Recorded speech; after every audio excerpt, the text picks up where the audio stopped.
previewing the first weekend, and we'll start taking questions shortly after. Coach?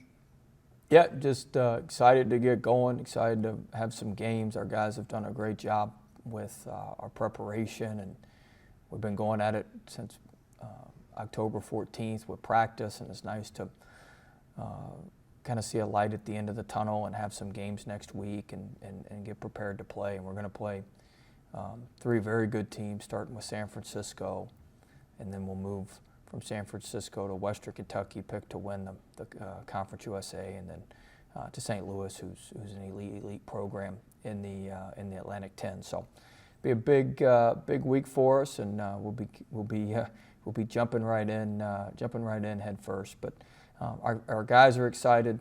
We got a little bit of a jolt yesterday with the news on Sharif, which we're very pleased about, and should be exciting opening weekend.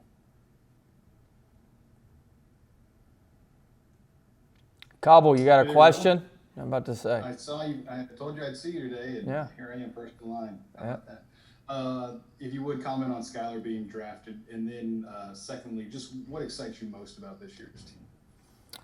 Well, very excited for Skylar. I think the Hawks is a great organization. I think you just look at the makeup of their roster. It's a very good spot for him. He's gonna find a way to make it work anywhere, but you obviously want things to be stacked in your favor a little bit. And so when you got his work ethic and do what he does, I think he's got it stacked in his favor, and he's going to go in there and work and do what he does. So I think he told me he's got a report early next week, and I mean it's just going to be right into it. So very excited about him getting drafted, and he worked for it. He earned every bit of it. He earned it through his hard work, and that's what you like. My goodness, Ron, you eating a popsicle?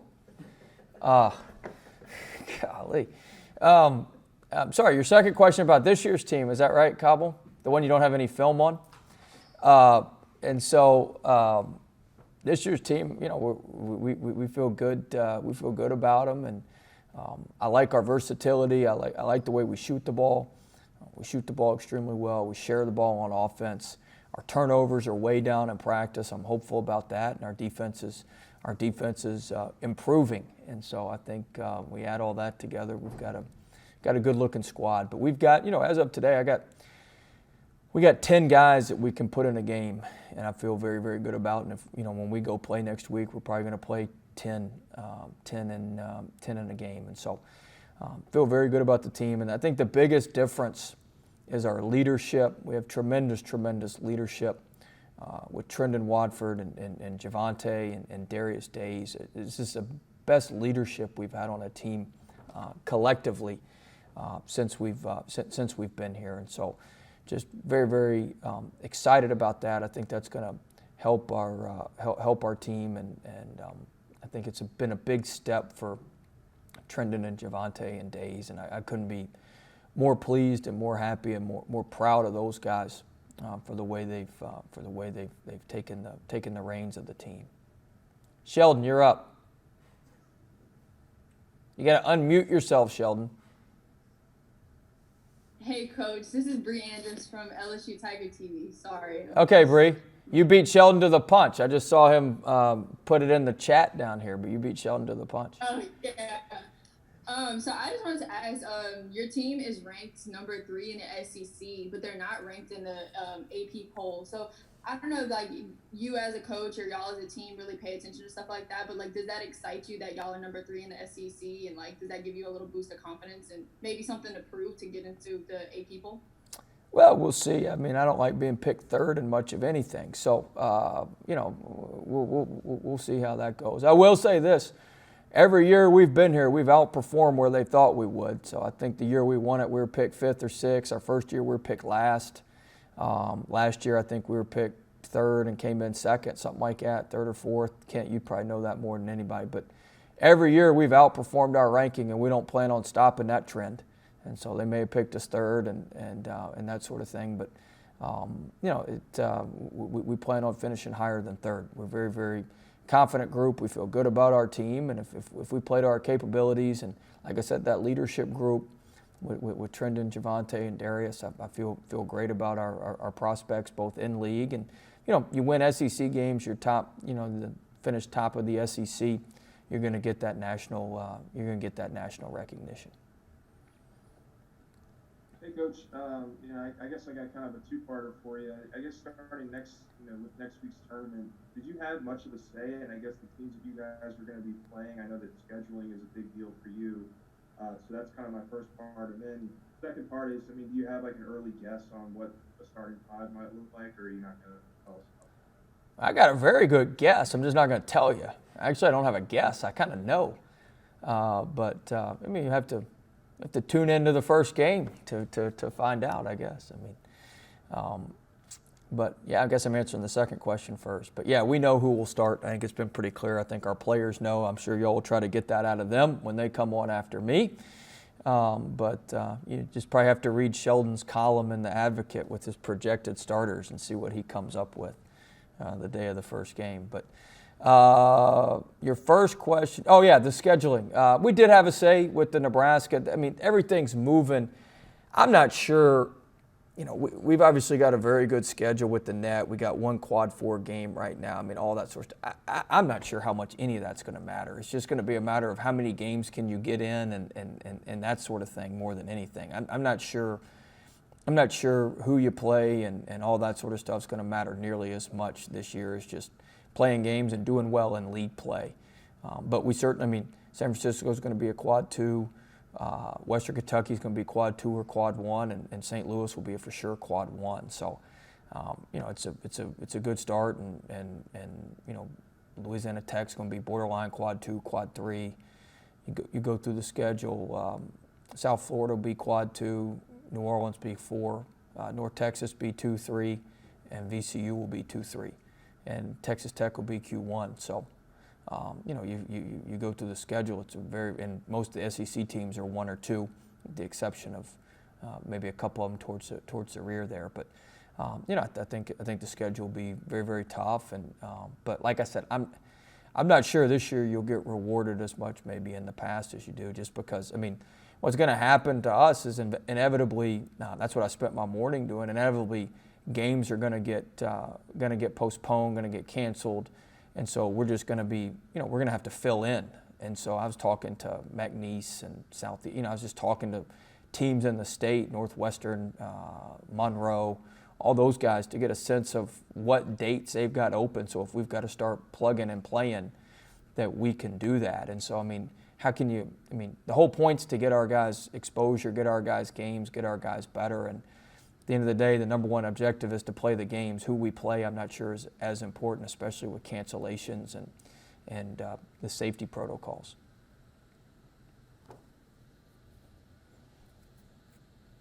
Sheldon? Will, I got a two-parter. One, usually you have a couple of open scrimmages against teams, and you don't have that this year. Are you a little concerned that you haven't played anybody yet? And also, obvious importance of getting those 3 guys back that put their names in the NFL draft, NBA draft. Probably could play in the NFL, but the NBA draft, the importance of getting them back this year. Kind of the heart and soul of your team, I guess. Yeah. Your first question was what? Usually you play a couple of. Scrimmages. Yeah. Everybody's in the same boat. I don't really know what we can do about it. Our best game of the year last year may have been our first scrimmage. We may have trailed off after that. Kent's nodding his head. Kent was there. We looked tremendous in our first scrimmage last year, and then we kind of tailed off from there. Everybody's in the same boat. It is what it is. Would I like to have scrimmages? Yeah. Would I like to have dress rehearsals and all that sort of stuff? 100%. But that's just, we're not living in a perfect world, and we got to adjust and do what we do. So hopefully we'll play well in the first game like we did that first scrimmage and kind of keep it going from there this year. In terms of those 3 back, it's huge. They're 3 of our best players, and just the feedback they got and the leadership they've exhibited. It's their team. I'm the coach and I set the structure and set some of the the daily regimen to everything. But at the end of the day, it's Trendon's team.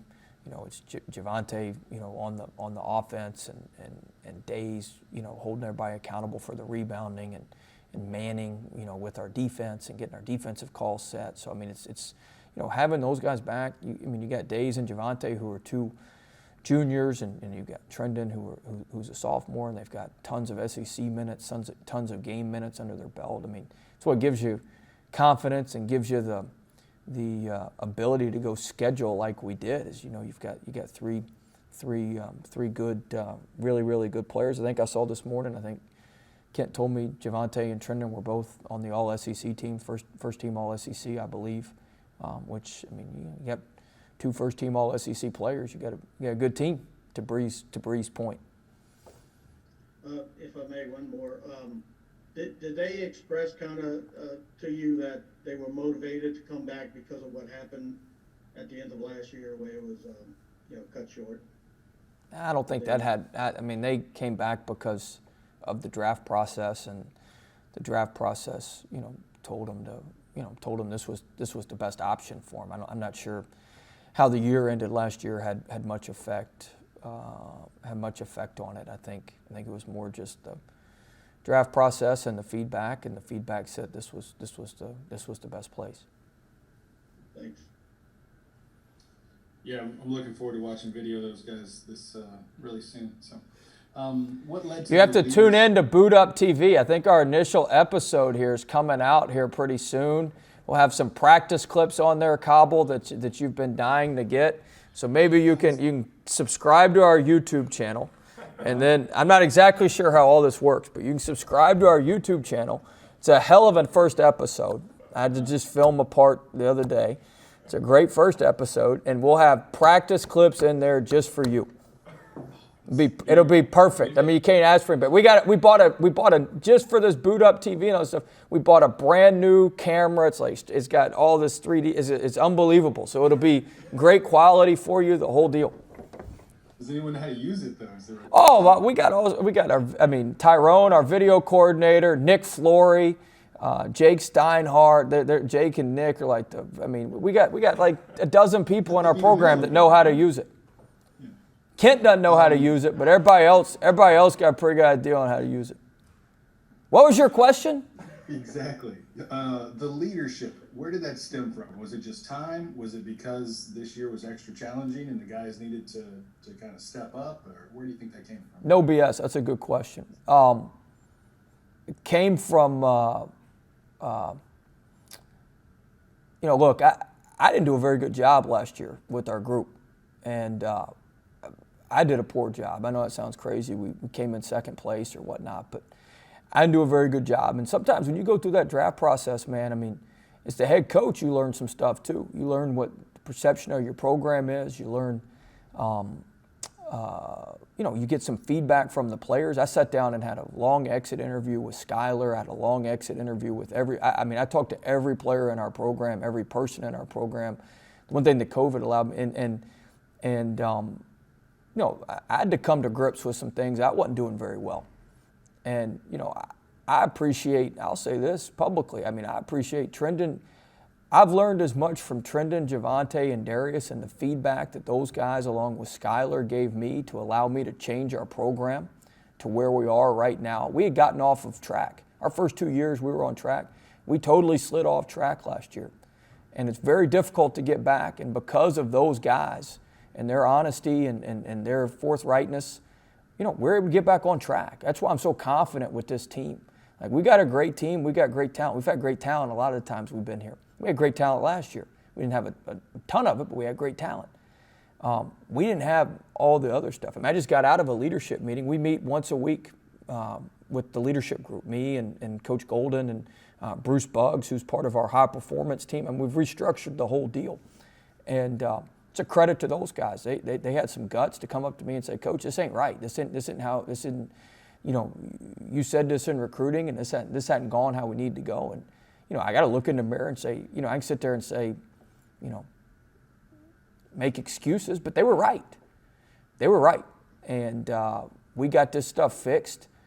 And that's why, this is why we're poised to really, really take off, and we've got everything set back right. And I'm proud of those guys. And shoot, All the success we have this year will be owed to them, changing the structure. Our guys are having fun again. Now, don't get me wrong, we work our ass off still. I mean, this isn't, we're not handing out cookies after practice now. But it, everybody's on the same page, staff's on the same page, managers on the same page, GA's on the same page. We got everybody on the same page. And we didn't always have that last year.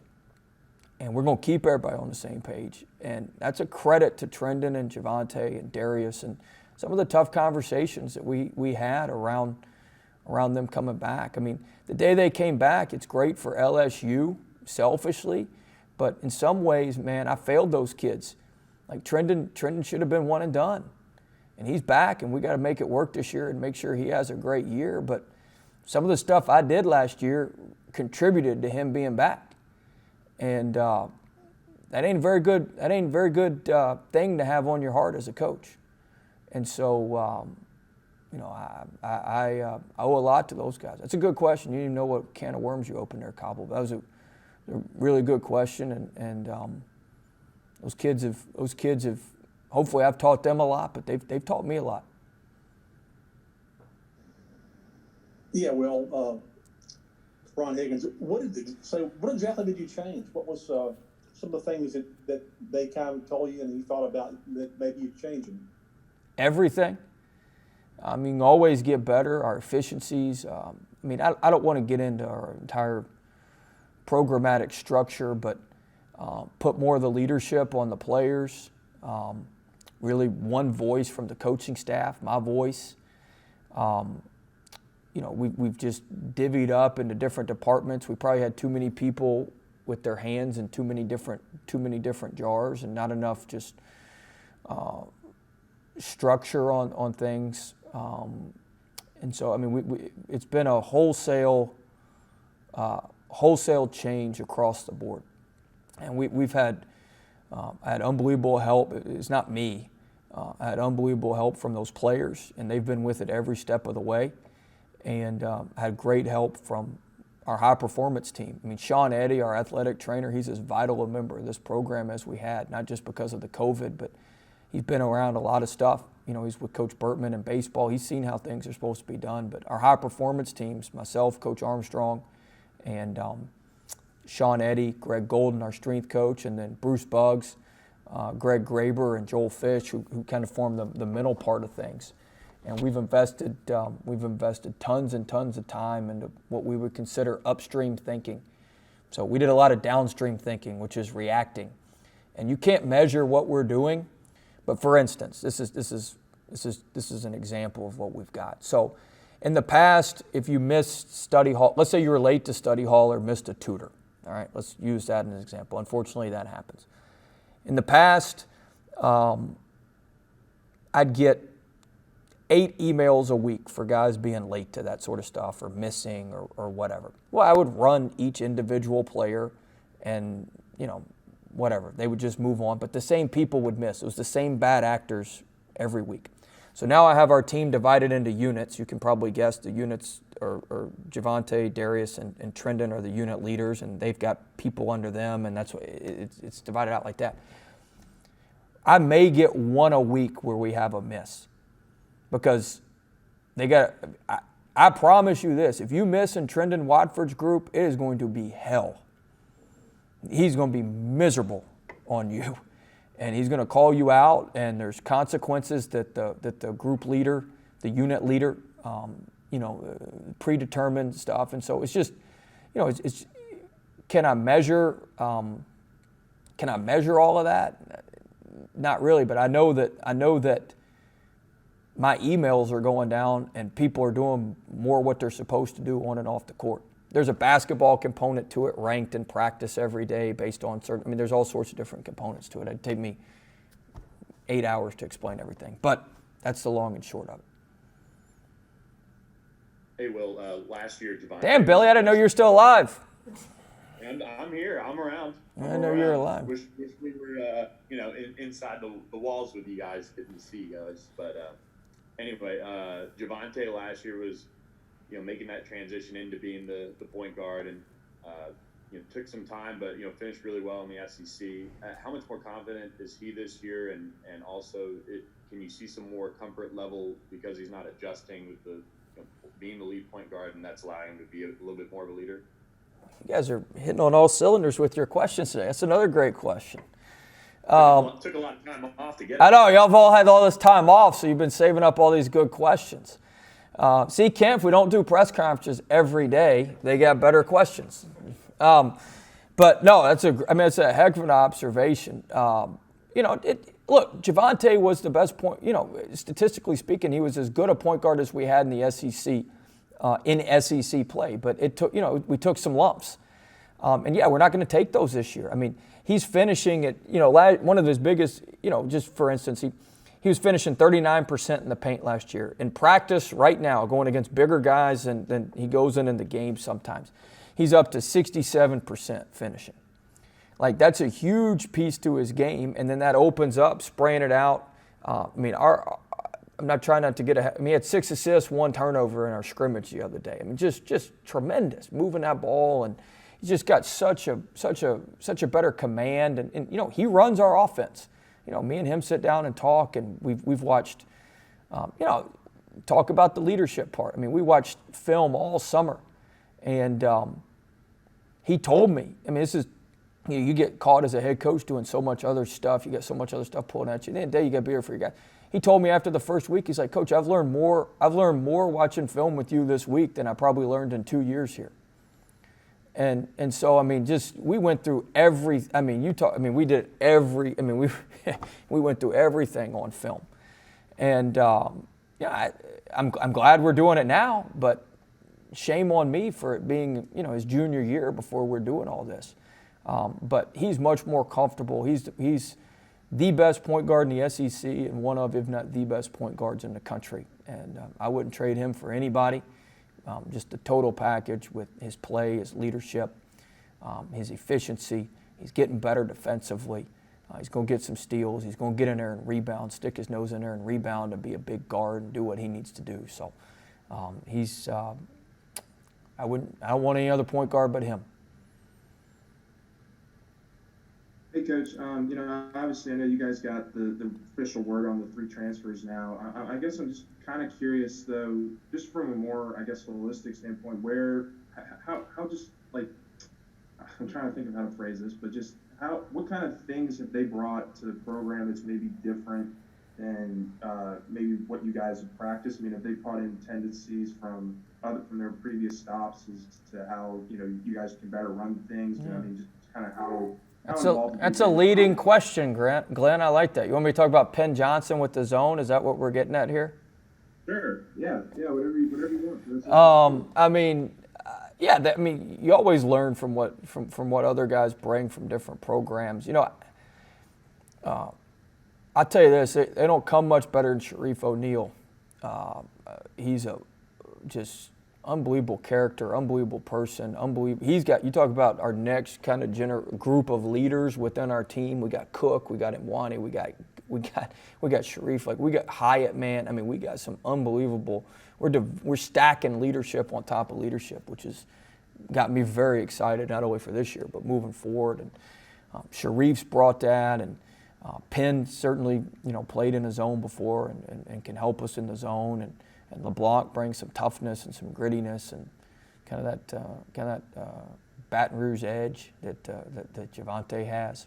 They've all definitely been value added for our guys, for our program.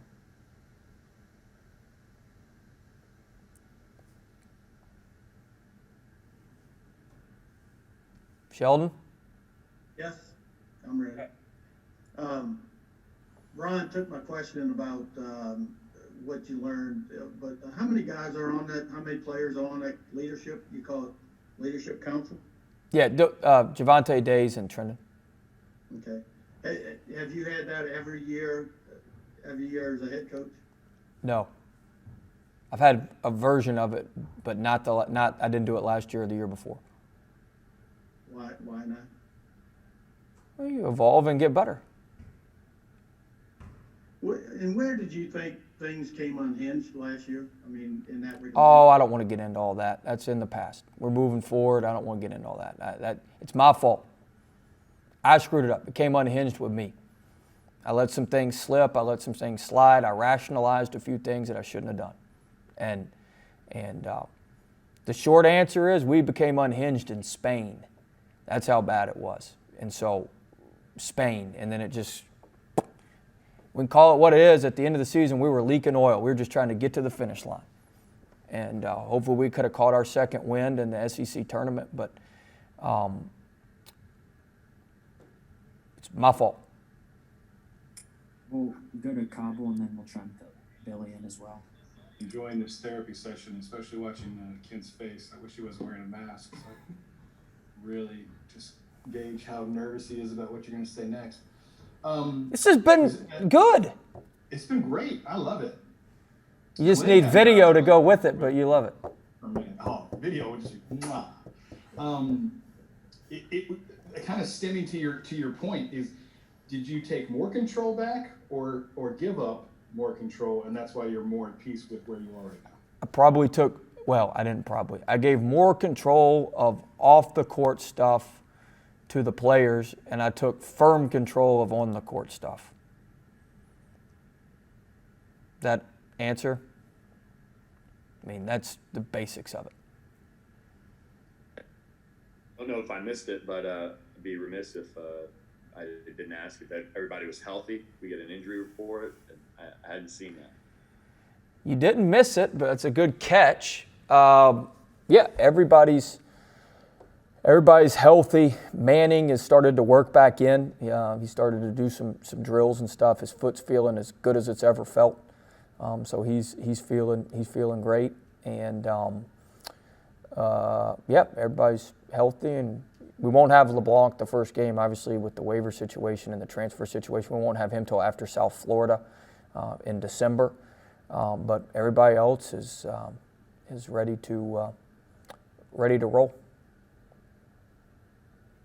Thank you, Will. Appreciate the time. All right, thanks, guys. See you in a couple weeks.